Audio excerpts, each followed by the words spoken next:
প্রথমে তেল ভালোভাবে গরম করে নেবেন।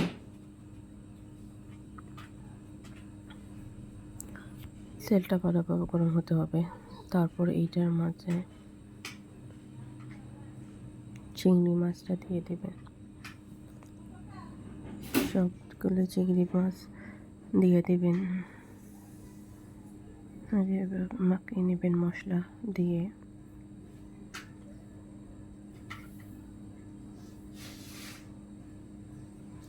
তারপর সব চিংড়ি দিয়ে দেবেন।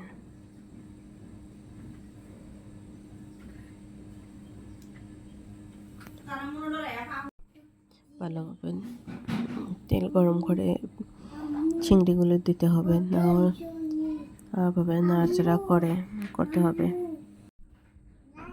বাদে চিংড়িটা লাল করতে হবে মশমশা করে।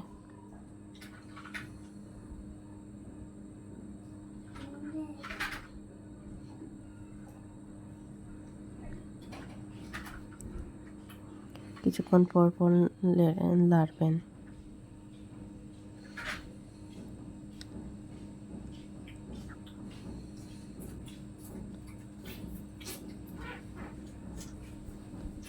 এই দেখেন, এইভাবে হতে হবে।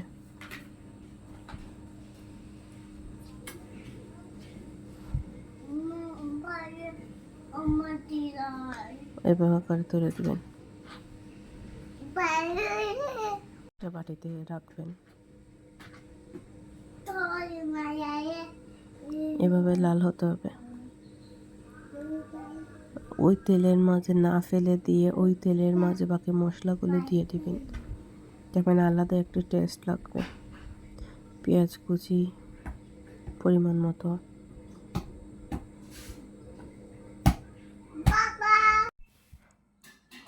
মতো, পেঁয়াজ দেবেন।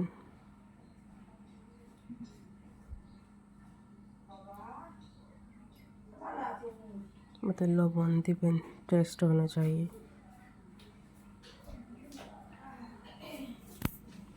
আস্তে আস্তে করে সব উপকরণ দিবেন, সব মশলা দিবেন।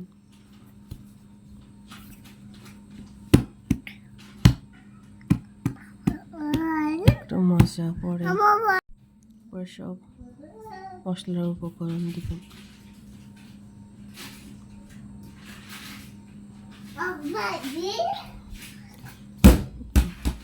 হলদের গুঁড়া, পাঁচফোড়ন, ধনিয়ার গুঁড়া, মরিচের গুঁড়া, জিরা আর মাংসের মশলা দিবেন। একটু টেস্ট আসবে, আলাদা একটা ফ্লেভার আসবে।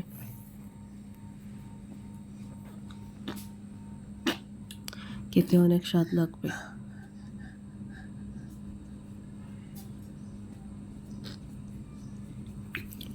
নাড়াচাড়া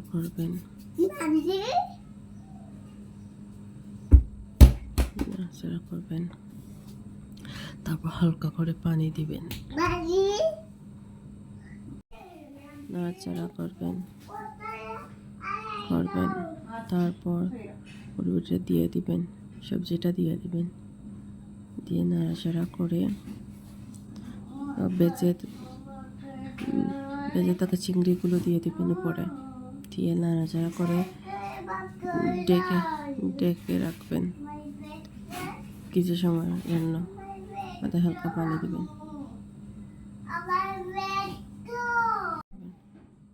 এভাবে নাড়াচাড়া করবেন।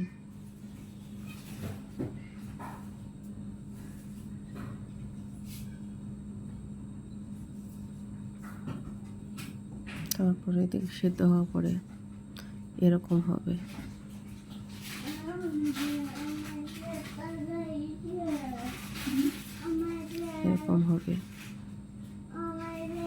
তারপর আবার ডেকে দেবেন নাড়াচাড়া করে।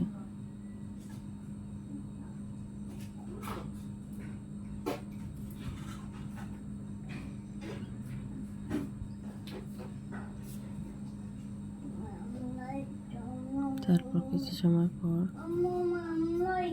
এই দেখেন হয়ে গেছে।